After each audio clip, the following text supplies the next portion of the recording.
پریوں کا fashion show. ایک دور دراز وادی میں جہاں پہاڑیاں سبز اور آسمان نیلا تھا، وہاں ایک خوبصورت پریوں کا دیس تھا۔ اس دیس کا نام نورستان تھا۔ یہاں ہر قسم کی پریاں رہتی تھیں، گلابی پر والی، نیلے کپڑے پہننے والی، قوس و قزح جیسی روشنی بکھیرنے والی، اور وہ بھی جو دن میں جگنوں کی طرح چمکتی تھیں۔ نورستان کی ملکہ پرے زادی گلنار ایک دن محل کے باغ میں بیٹھی چائے پی رہی تھی جب ان کے دل میں ایک شاندار خیال آیا۔ کیوں نہ اس سال ہم کچھ نیا کریں، ایک ایسا میلہ جو پہلے کبھی نہ ہوا ہو۔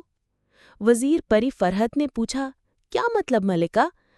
ملکہ مسکرائیں، ایک فیشن شو جہاں ہماری سب پریاں اپنی اپنی خاص پہچان، تخیل اور سٹائل کو دنیا کے سامنے پیش کریں گی۔ پورا نورستان خوشی سے جھوم اٹھا۔ یہ پہلی بار تھا جب پریوں کے دیس میں فیشن شو ہونے جا رہا تھا۔ تیاریوں کا آغاز۔ اگلے دن سے ہی تیاریوں کا آغاز ہو گیا۔ کپڑوں کے جادوگر ڈیزائنر پری پلوشا نے سب کو اپنے اپنے انداز کے لباس تیار کرنے کی ہدایت دی۔ کوئی قدرتی پھولوں سے لباس بنا رہا تھا، کوئی جگنوں کی روشنی سے، کسی نے بارش کے قطروں سے بنا لباس تیار کیا تو کسی نے تتلیوں کے پروں سے۔ پری نازو نے اپنے لباس میں چاندنی کی روشنی بنوائی، جبکہ پری جالا نے برف کے قاشوں سے ایک خوبصورت گاؤن تیار کیا جو دیکھنے والوں کی سانسیں روک دیتا۔ مگر سب سے زیادہ جوش و خروش تھا چھوٹی سی پری ایرا میں۔ ایرا عام سی پری تھی، اس کے پر تھوڑے چھوٹے تھے اور جادو بھی تھوڑا کمزور، مگر اس کا دل بہت بڑا تھا۔ وہ ہمیشہ خواب دیکھتی تھی کہ وہ بھی ایک دن سب سے الگ نظر آئے۔ ایرا نے فیشن شو میں حصہ لینے کا فیصلہ کیا، مگر اسے سمجھ نہیں آ رہا تھا کہ وہ کیا خاص پہنے جو سب سے الگ ہو۔ وہ پری پلوشا کے پاس گئی۔ مجھے کوئی خاص لباس چاہیے، کچھ ایسا جو دل کو چھو جائے۔ پلوشا نے نرمی سے کہا، خاص ہونے کے لیے ضروری نہیں کہ تمہارا لباس سب سے مہنگا یا چمکدار ہو، خاص وہ ہوتا ہے جو دل سے بنایا جائے۔ یہ سن کر ایرا نے خود ہی لباس بنانے کا فیصلہ کیا۔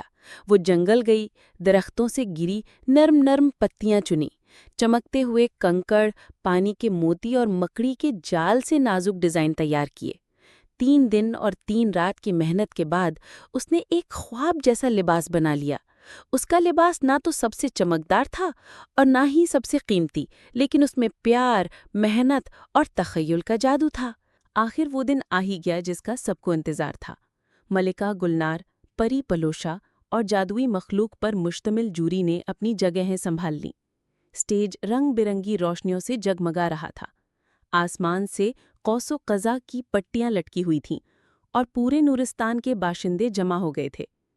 پریاں ایک ایک کر کے اسٹیج پر آئیں اور ہر ایک کی انٹری پر تالیاں بجنے لگیں۔ پری جالا کا برف جیسا لباس، پری نازو کی چاندنی سے بنی ساڑی، پری مصرا کی تتلیوں والی فراک، ہر لباس دیکھنے کے قابل تھا۔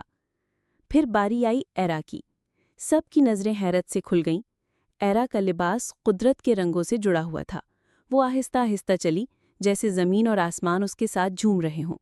اس کے لباس میں ہوا کی نرمی، پانی کی روانی اور زمین کی سادگی تھی۔ تماشائیوں کی آنکھیں نم ہو گئیں۔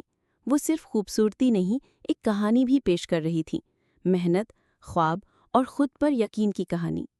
نتیجہ: فیشن شو کے اختتام پر جوری نے فیصلہ سنایا۔ سب پریاں بہترین تھیں، مگر دل جیتنے والا لباس کا اعزاز ایرا کو ملا۔ ملکہ گلنار نے تاج اتار کر ایرا کے سر پر رکھا اور کہا، تم نے ہمیں سکھایا کہ اصلی خوبصورتی دل سے آتی ہے۔